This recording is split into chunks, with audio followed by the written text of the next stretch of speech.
जनता आवाज news channel, आवाज जागरूक जनतेचा। शेतकऱ्यांना महिलांना कधी आंदोलन करायचं असेल तर जनसुरक्षा कायदा आला तर आंदोलन करता येणार नाही। संविधानाची मूळ तत्व दाबण्याचा प्रयत्न सरकारकडून होत आहे। अधिवेशन सुरू झालं तेव्हा पास्कवरून अशोक स्तंभ निघून गेला।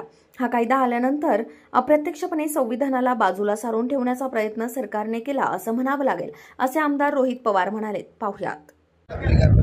नाही, मी त्याचा विरोध करतो, आम्ही त्याचा विरोध करतो, कारण का उद्या जाऊन तर शेतकऱ्यांच्या हितासाठी एखादा महिला सुरक्षेचा विषय आला तेव्हा महिलांना एकत्रित येऊन एखादं आंदोलन करायचं असेल, मराठी पत्रकारांना जर आंदोलन करायचं असेल तर मग उद्या जाऊन हा जन सुरक्षा कायदा आला तर ते आंदोलन त्यांना करता येणार नाही।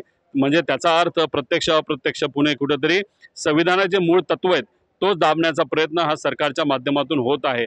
जसं की जेव्हा हे सेशन सुरू झालं तेव्हा पासवरनं अशोक स्तंभ निघून गेला। आता हा कायदा आल्यानंतर इनडायरेक्टली नाही तर अप्रत्यक्षपणे कुठेतरी संविधानालाच बाजूला सारून ठेवण्याचा प्रयत्न या सरकारने केला असं आपल्याला म्हणावं लागेल। जनता आवाज न्यूज चॅनल, आवाज जागरूक जनतेचा।